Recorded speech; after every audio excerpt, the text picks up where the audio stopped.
And now it's time for Healing from Within with your host, Tony Valen.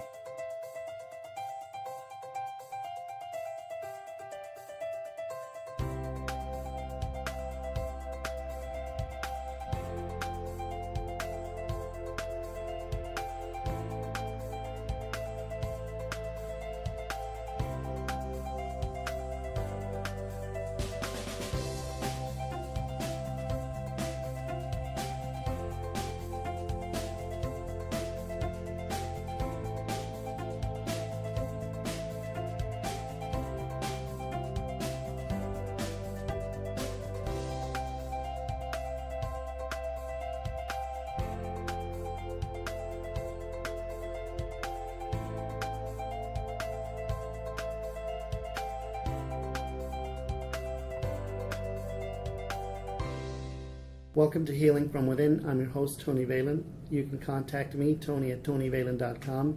Visit our website, healingfromwithin.net, or follow us on Twitter at TVHFW. Joining us today is Frank Valentin. He is an author lecturer, and he's going to be talking to us about his near-death experience. To get information on his thoughts and Frank, you can go to www.searchingtruth.org or email him directly, Valentin, V as in Victor, Alentin, at searchingtruth.org. Frank, welcome to the show. Thank you. So the questions I want to ask you, or the question I want to start with is the one I always ask, is what are your gifts and how did your journey begin? Okay, let's start with the journey. The journey started back in 1979 as a result of a car accident where I had a near-death experience. And it took me over 30 years of learning experiences to get to the point which I'm today, which is my ability to channel information from higher sources to the origin and purpose of life. But in essence, today we came to talk about near-death experience, so I'm going to keep myself within that range, which is the near-death experience by itself. Okay. So it was the near-death experience that opened you up, but can you give us a little more detail as to the event? Well, it was back in 1979 when I was 17 years old, and I was involved in a car accident. When it comes to memory, let me put it this way. I do not remember how the accident occurred, because all I can tell you is what I was told. Then I remember coming back, which I'm going to explain later on.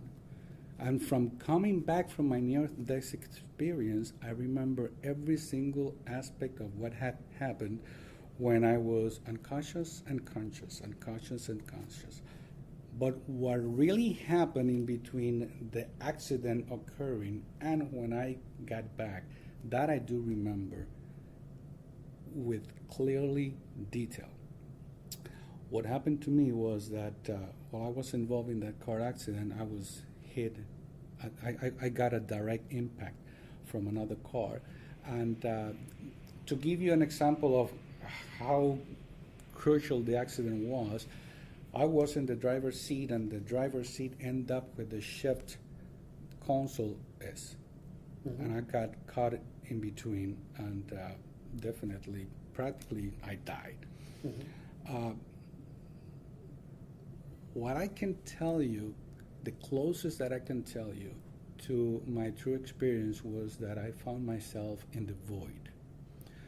I know that many people see the lights, others see family members, and many other ways of expressing what is being on the other side. But in my case, at the young age of 17, I found myself in the void. As I found myself in the void, I did not recognize myself as a human being, but rather something else, which at that time I couldn't describe. I knew I was life. I knew I didn't have form, yet I was something. I was somebody. I was individuality. I was in total darkness, surrounded by nothing, but yet I remember clearly that I was surrounded by beings. Beings like light beings? No, there was no physical beings, there was no orbs, there was no image. It was just the presence. Okay. Just the presence. And I knew that there was something greater than that presence, something that bathed all my surroundings, but I couldn't pinpoint what it was, but it was greater. I also remember asking myself 3 questions. Who am I? Who's my father? And who's my mother? But it took me 30 years to realize what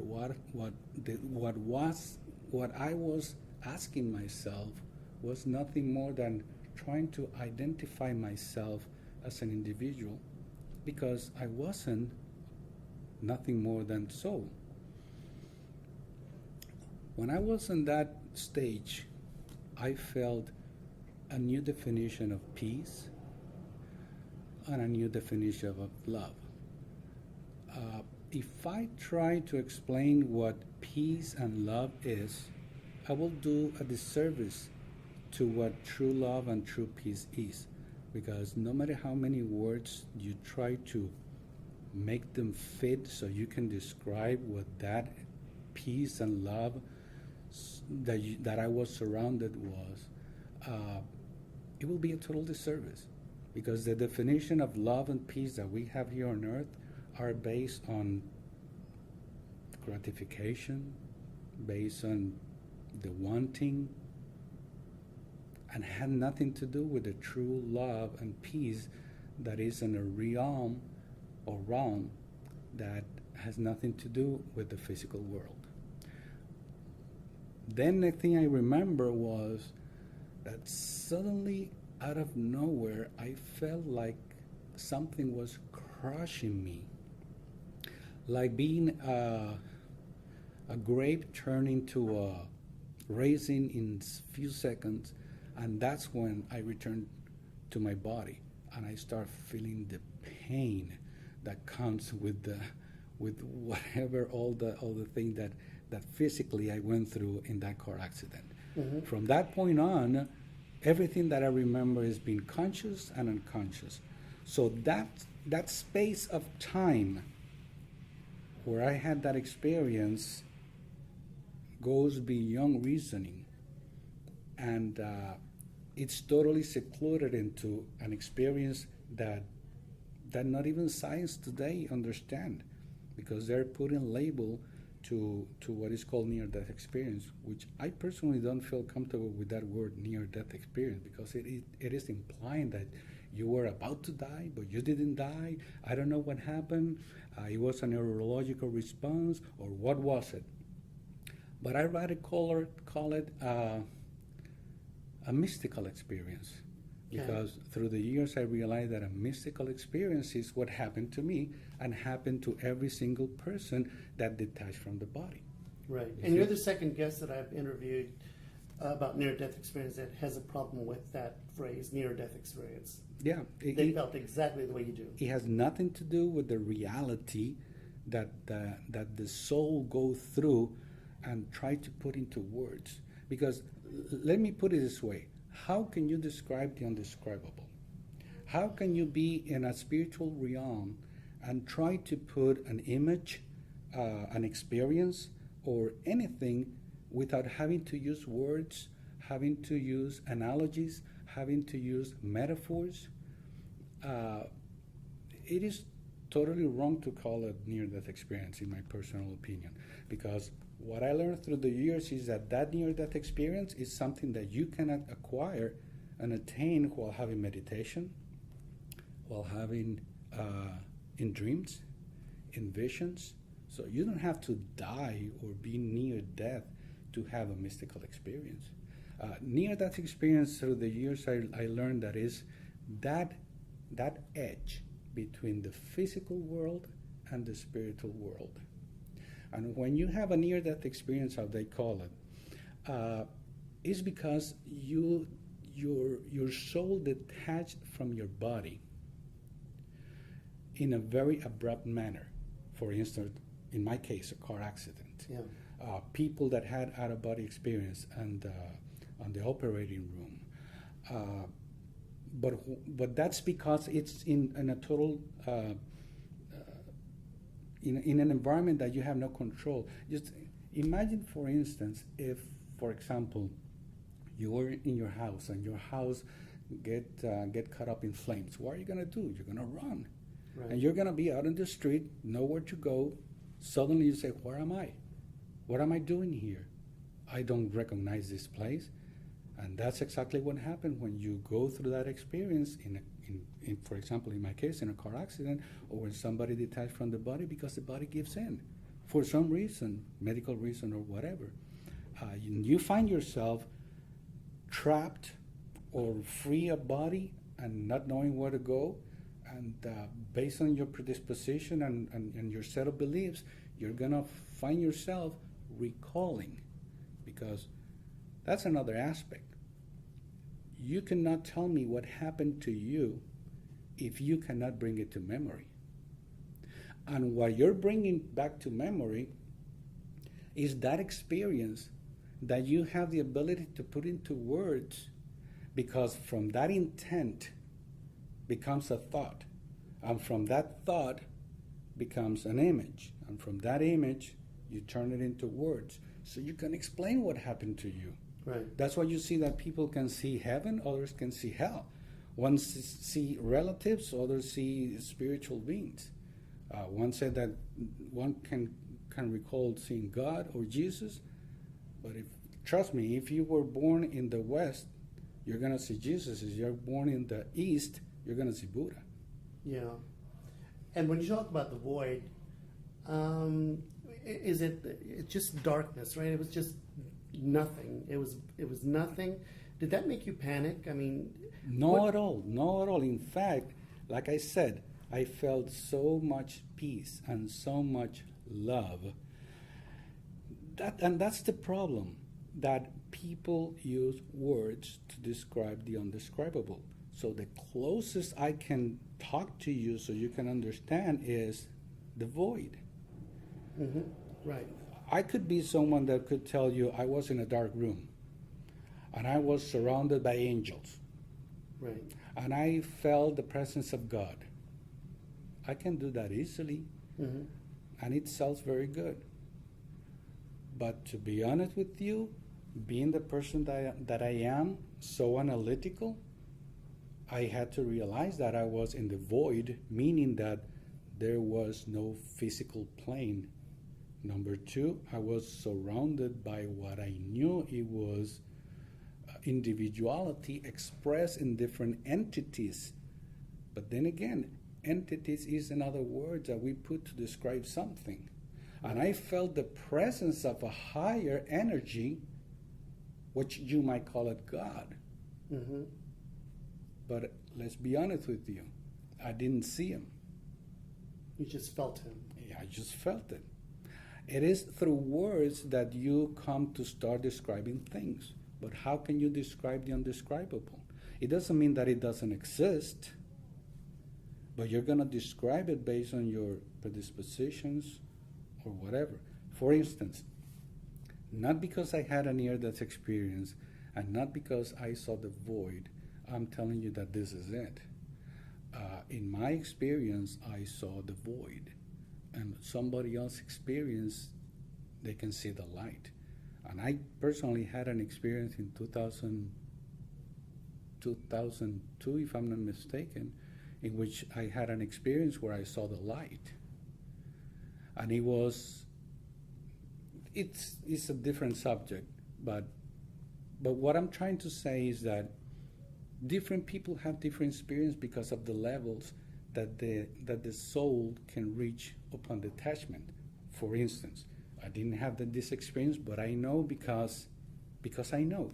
Because there are things that you know because you know, especially when you deal with the spirit world.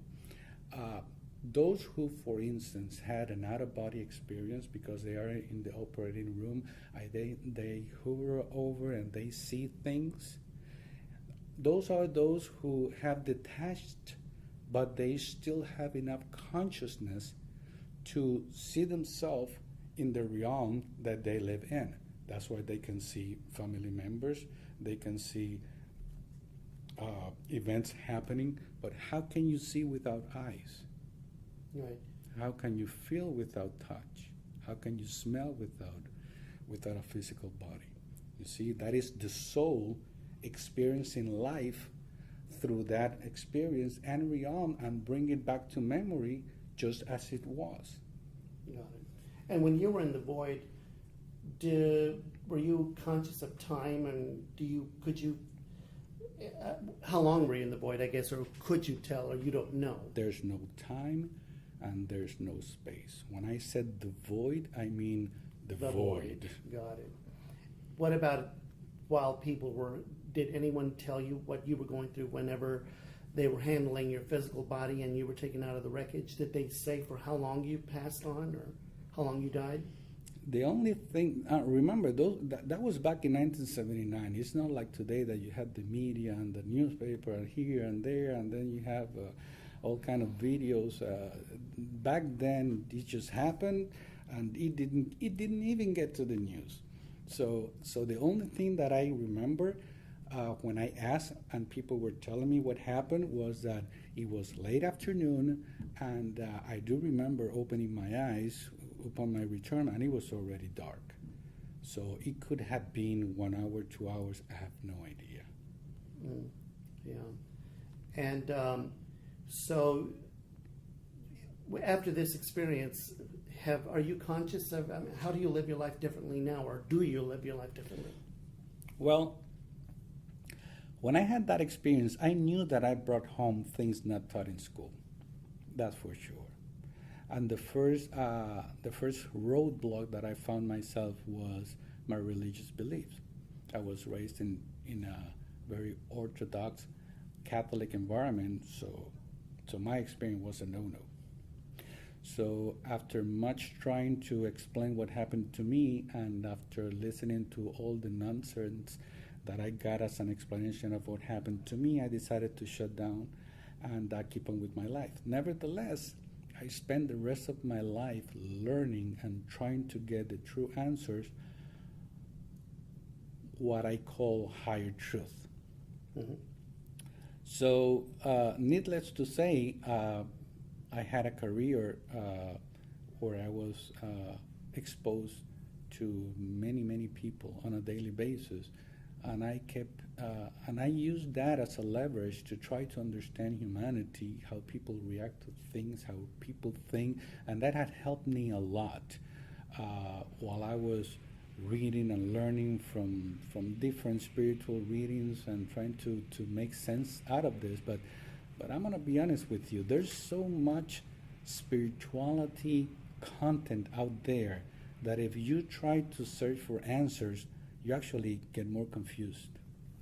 And to me, that's what's keeping us to the old ways, because it's easier to learn from what is given to you than learning from what you're searching for, and then you have all these people telling you, no, you're wrong, you're wrong, you're wrong. And then you got so many saying, follow me, this is the way, this is the way, this is the way. And you really have no real direction to go except more confusion over confusion over confusion. So I learned that everything has to be learned from within. Get information out there, try to absorb as much as you want, but trying to keep yourself neutral so you don't fall into any beliefs that at the end will restrain you from future growth. Mm-hmm. And that is very difficult out there.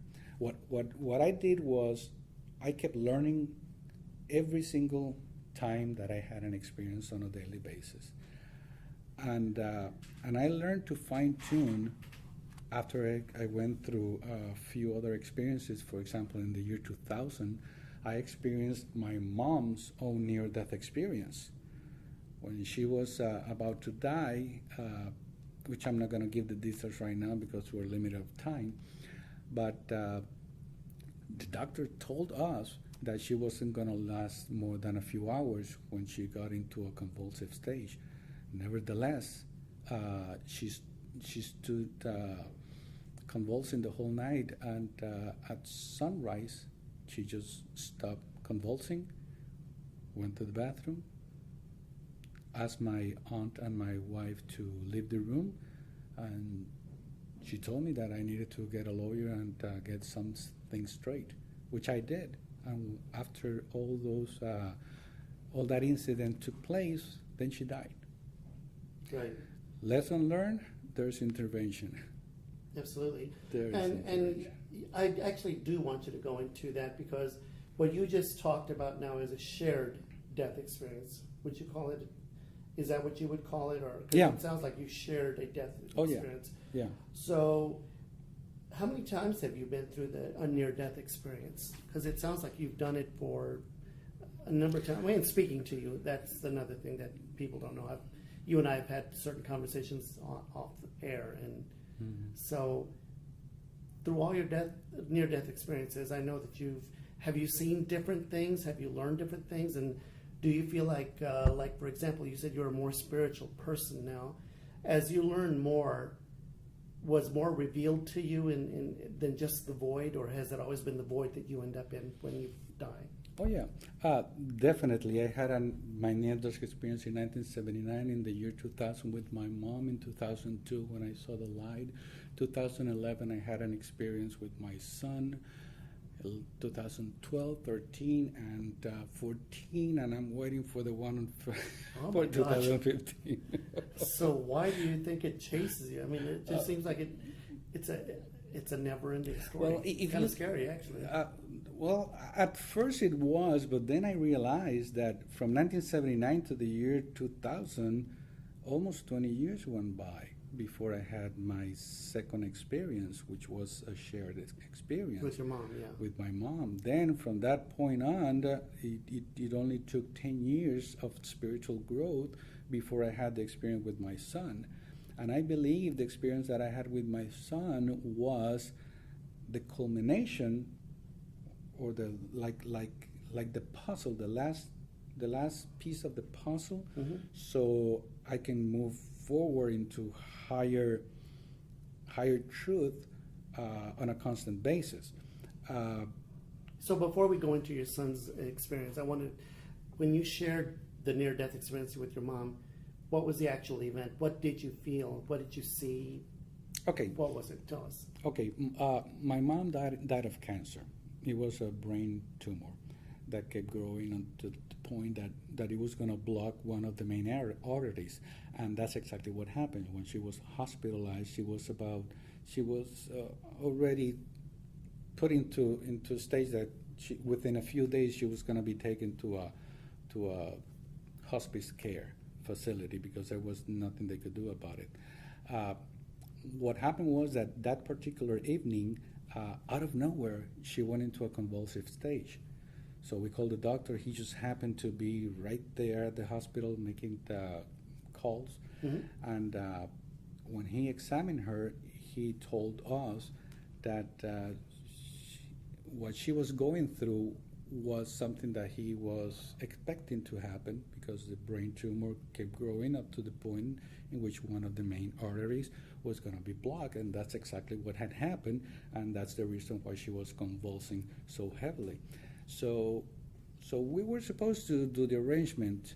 It happened about 8 p.m. that evening. We were about to leave, but because of the situation, we stayed in the room. No one wanted to leave that room. And I sat next to her and I hold her hands. What I do remember vividly is holding her hand, and every so often she gave me like a little pressure. You know, when you're holding hands with a loved one, that your hands get numb because you're used to it, and then suddenly someone put a little bit of pressure, and the feeling go back again, Right. Running through you. So she was doing that every so often, like I knew that she was kind of making sure that I was there with her. And I do remember thinking of only one thing, that I will give up anything just to be with her at that point. When I did that, I just kept saying those words, nonstop for hours and hours. And she kept convulsing for hours and hours. Actually, her eyes became crystallized and she became all swollen. We knew it was a matter of time. Right. So 9 p.m. came in, 10, 11, 12, 1, 2, 3, 4, 5. And by sunrise, she just stopped convulsing and she just woke up. She asked me to do the errands. And one funny thing, and I'm glad that you asked me to go deep into that subject. I'm a very inquisitive guy. I'm asking only questions and questions and questions, and until I get an answer, I won't stop. Magically speaking, or transcendentally speaking, throughout the whole procedure of my mom coming back, doing the legal arrangement, and when she died, I never asked her what happened. And the moment that she died, I felt like I was unplugged. And suddenly I said to myself, what? She died and I never asked? How come? How dumb of me? And I kept banging myself against the wall, wondering how come I never asked such an important question, which was, what happened to you? Where were you? What was you told? Give me an explanation. Help me out. And I never did. Yeah.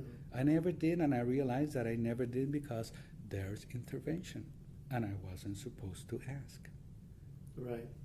So the shared death experience with your mom was the experience of going through the death, but you didn't really connect on a soul to soul basis, and you weren't. And just like you said, you don't know what happened, and it's probably because you weren't meant to know. Yeah, but let me explain something. If there was a connection, which I'm sure there was, because in my opinion, there couldn't be any other way for her to get whatever she got, and knowing that I was totally innocent, that something that it was put the blame on me, unless she probably could have full contact. But then again, at that level, I wasn't aware. So not because I didn't feel it, that doesn't mean that it didn't happen. It's just that I wasn't aware. Right. Because to give you an example, when I had the experience with my son, I recall all those many instances where I had spiritual experiences in my life that I never saw before.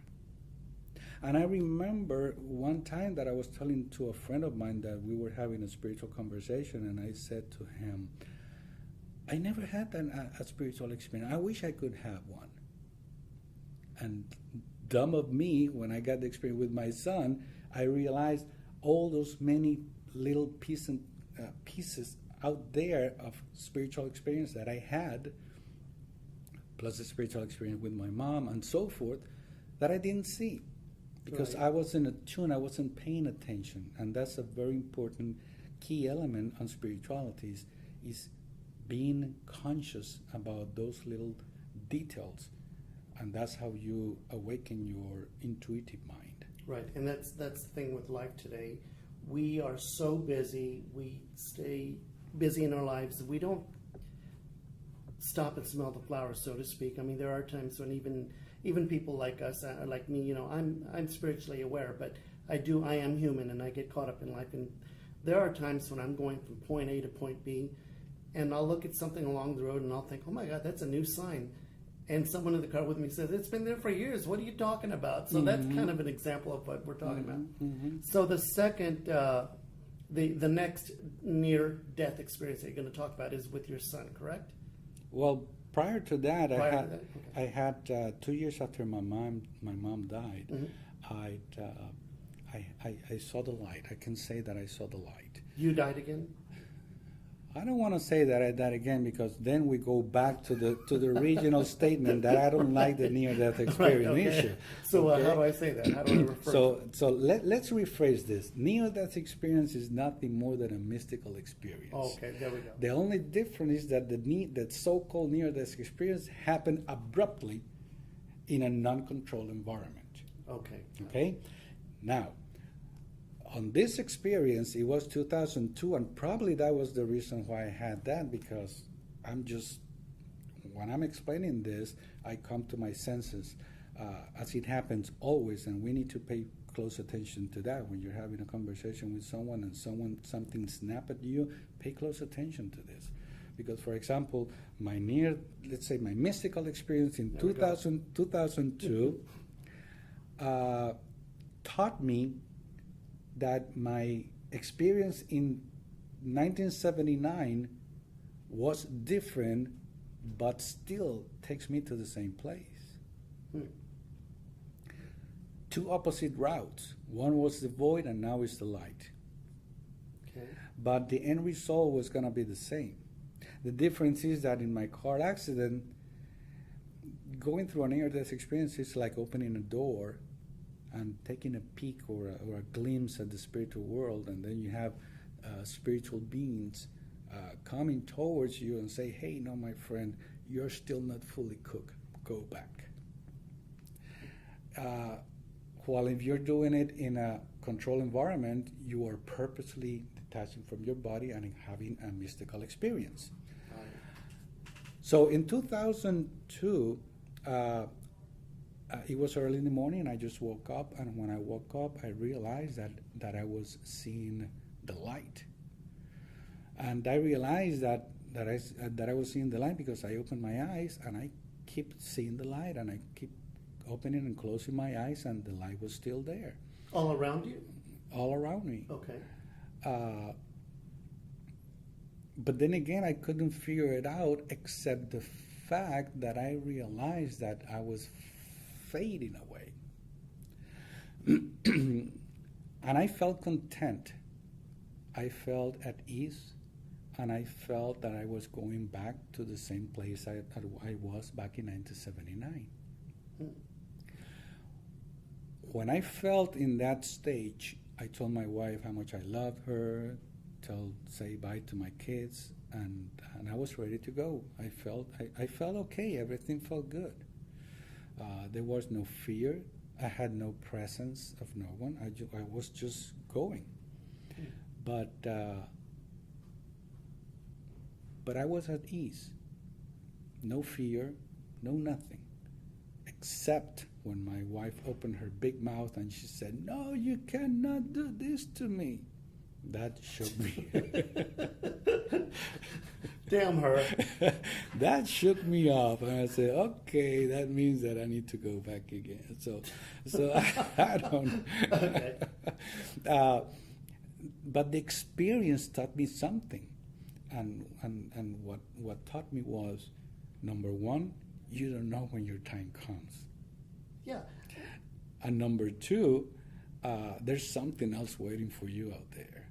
Right. So I'm sorry, I'm trying to make sense of this. So you woke up and you saw the light, but I don't understand. Were you just laying there and then you woke up from bed and then you saw light all around you? I just wake up. Explain to me. Okay, I just came from my sleep.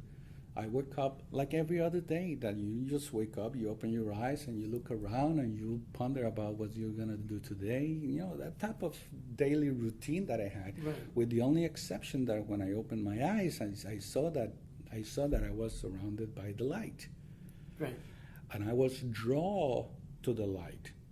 Even though I knew that I had a physical body, I was drawn into the light. Okay. How can I explain it? I don't know, because we go back again to my original statement. How can you describe the undescribable? Right. I just knew that I was being drawn into the light, and I felt comfortable going into the light. Let me give you an example. It's like, for instance, when someone dies and people say, "Oh, he died from a heart attack." Did he really? Because, for example, in my case, I knew that my life was fainting, and somehow I knew that my heart rate was keep going down and down and down and down and down, and it could easily get to the point in which it just stopped. Right. And I detached from my body.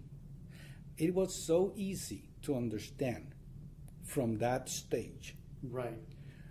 But then if it happens to me, everybody's going to say, oh, poor guy, he died from a heart attack. No, I wouldn't have. Yeah. Are you following me? Yeah, I am.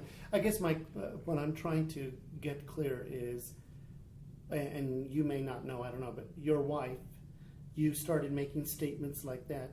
So on the physical plane, what was your wife looking at? When your wife saw you going through this, did she tell you what she saw? Were you laying down? Were you standing up? Yeah, like I said, I just opened my eyes. I was looking at my surroundings, Okay. like every other regular day, except the fact that I was looking at the okay. light. I get And it. at that point, I said, "Okay, I'm going." You know, I was saying in my mind, "I'm ready to go. Got so it. let's go." So, you know what? So- Say bye to my kids. See you later. You know, see you in another life, whatever it was. I just say that, and when she looked at me and she saw that it was for real. She went crazy. Okay, so you were. She probably saw you laying there with a blank look on your face and making the statements you're making, and Yeah, that's what she wanted to panic probably. about. She panicked, and then she called my uncle, who called the ambulance, and the ambulance took me, and I went to the hospital. They treat me like if I had a heart attack, by the way. So they gave me nitroglycerin. They gave me all kind of drugs and treatment and studies to find nothing. Hmm. They didn't find anything. Really? No heart damage, no Nothing, nothing whatsoever. Well, good. And then so at that time you saw the light, but you said you were going back to where you were in '79. So were you going from the light to the void? No. Then again, when we say that we're going nowhere. It's just a perception. Okay. Because there's nowhere to go. Okay? My perception at that point was, I'm moving. I'm moving into another realm, and that's it. I had no concerns, no worries, no nothing. Now, probably, if I would go any further, I probably would have felt like I was walking through the tunnel or whatever perception would have been presented to me, so I could go into that next level. Yeah. You see? Then again, that's what you see. That's where the inconsistency comes from, which people think that doesn't make sense. How come you see this? How come you see that? How come you're here? How come you're there? One said that he saw this, the other one said he saw that. Those are different perceptions that you get because you are in a realm that you are not familiar with. So the only way that, let's say, those other souls that have been there can let you know that you are okay, feel comfortable here, is by presenting you a scenario that you can relate to. Let me give you an example. Do you remember seeing the movie Contact? The one with Jodie Foster? Yes. Yes, okay. What happened at the end of the movie is a very well-designed analogy. Once again, analogies, metaphors, perception of what would be on the other side. The way it was presented in that movie gives you an element for you to ponder upon and realize that based on your perception, you're going to have different experiences. Don't pretend to be from the East and have the experience from someone who believes totally different of what the other side is. So it's going to be presented so you can feel comfortable, but once you are there, then that's a totally different ballgame, which I have not been there to tell you, and no one have come back to say it's good or it's bad or whatever it is.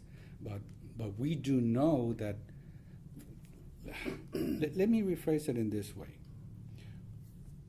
And you know that it had been told many times, and I will repeat it for you again. We are souls experiencing a human life.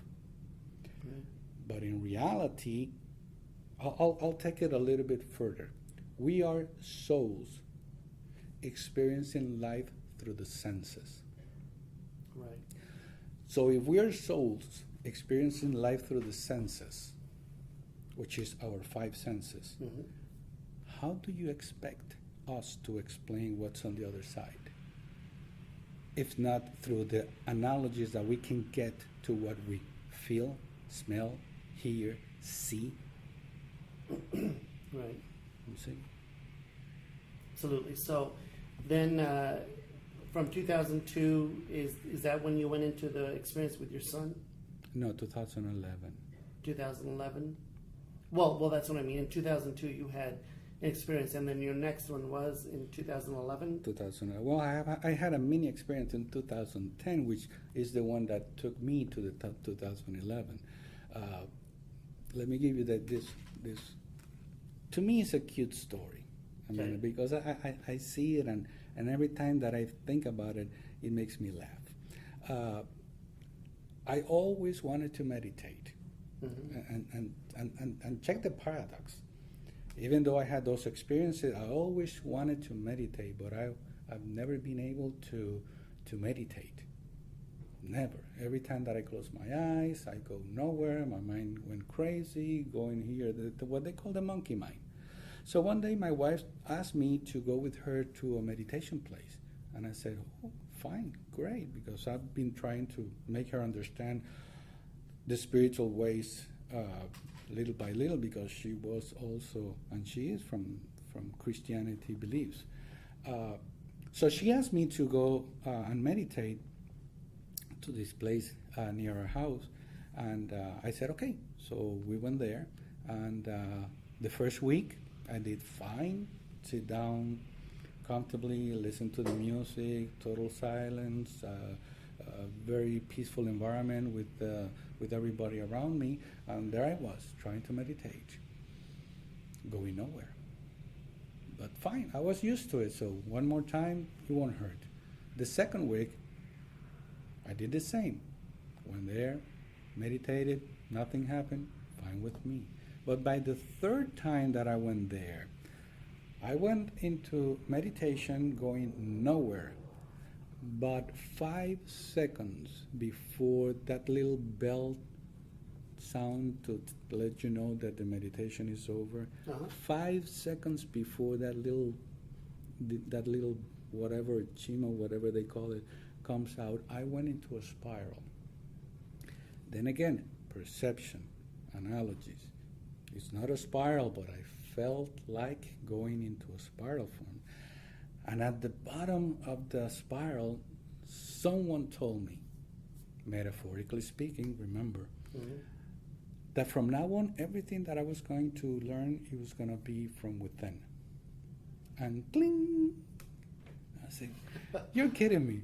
After all these years, now I'm here, and now you just give me 5 freaking seconds, and that little bell rings, and it was terrible. He was so frustrated. I laugh about it because it's funny, but at the same time, it was so frustrating after so many years. And little did I know that that was the anteroom to the experience that I had with my son. Right. In 2011. And actually was in less than a year in between that experience and the experience with my son. Of which I want you to let people know that you wrote a book about that experience. Oh, yes, I had to. Yes, and what is the name of the book? The book is called The Pianist and the Salesman. Perfect. Lesson 1, We Are One. Awesome. So, and if people want to get the book, where can they go get it? Just go to my website, www.searchingtruth.org, and go to the library tab, and you'll see the book is available at Amazon in electronic print and in paperback. Perfect. So give people a little rundown of what the book is about and the experience with your son. Well, the book is about that experience with my son.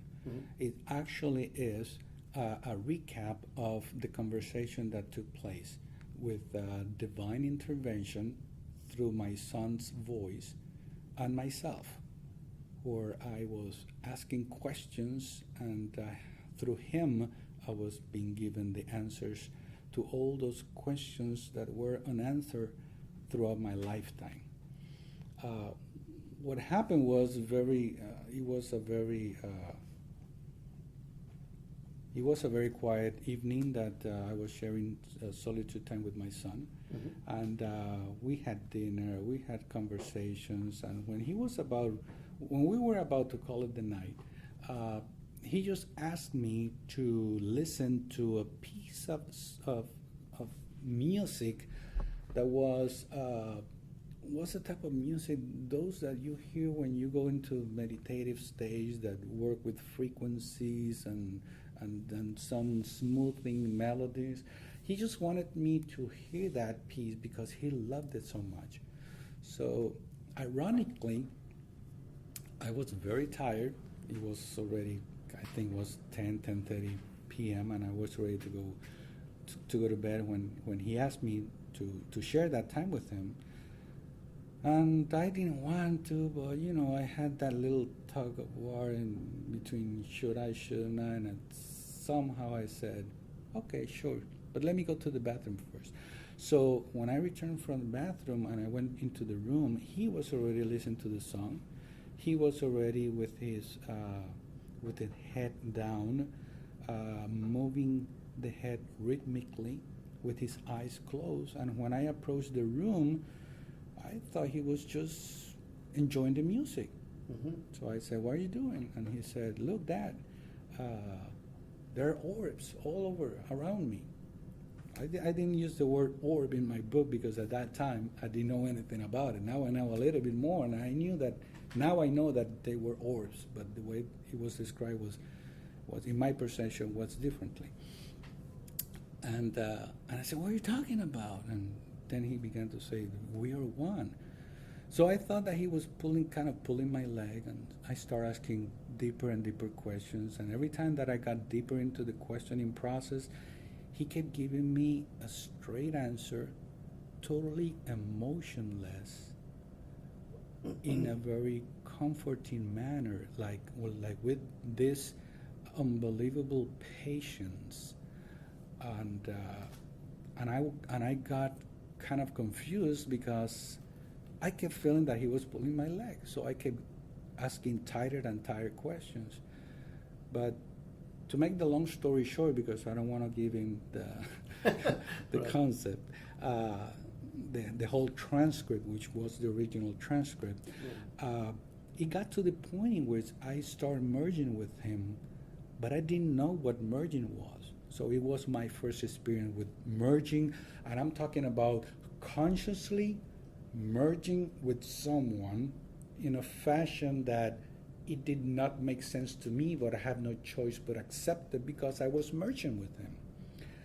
And to the point that I start asking the questions, and before I finished the question, I already had the answer in my head. And at that time, I felt like, okay, I get it.